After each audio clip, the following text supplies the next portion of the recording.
Yeah, good morning YouTube. Time for another post bag here. I think this probably came off of eBay. So these are some of these RGB strip lights. Okay, so let's give these a test. These are the 50/50 RGB LED modules, so color changing lights. And I think what it was, one of these came with an infrared remote, and I ordered a second RF remote, because what I want to do is I want to put one of these up in my attic where my 3D printer is going, and I want the RF remote so I can turn the lights on from downstairs without having to go up in the attic and hit the infrared. But then I figured I'd get one of these with an infrared, since I probably won't need all of the strip light from one of these reels, so I figured I would get the infrared to use with the other one. So let's see if these work here. I got to get the arrow right there and the arrow right there lined up. Let's try that out. We'll plug in one strip and I'll plug in my power. So I got my little LiPo 12-volt battery pack, and there we go. We got lights, so we can turn the lights on and off. Let me turn off the overhead lights here. You can see that. So we got red, green, blue, and there's looks like we got different shades of color. There's white. Yeah, so good evening YouTube.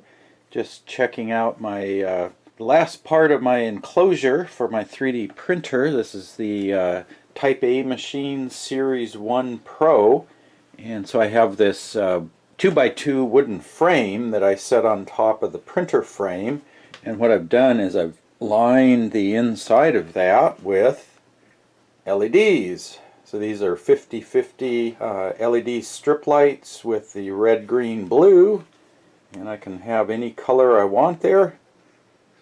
This is the infrared remote.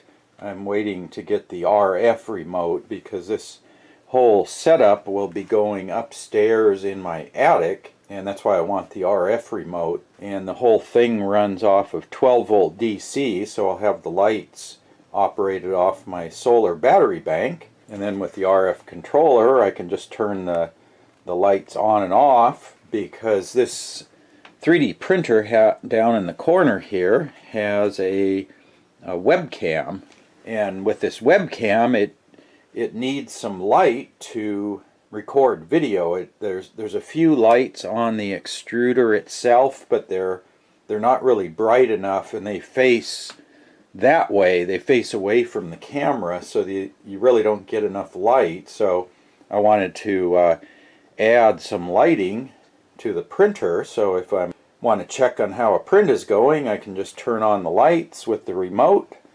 Then I can open up the video streaming interface for the printer and check out the webcam, see how things are going, and that'll save me pulling the attic stairs down and climbing up there to look. That is my 3D printer enclosure. I'll show you what it looks like when I get the top cut and the magnets fitted.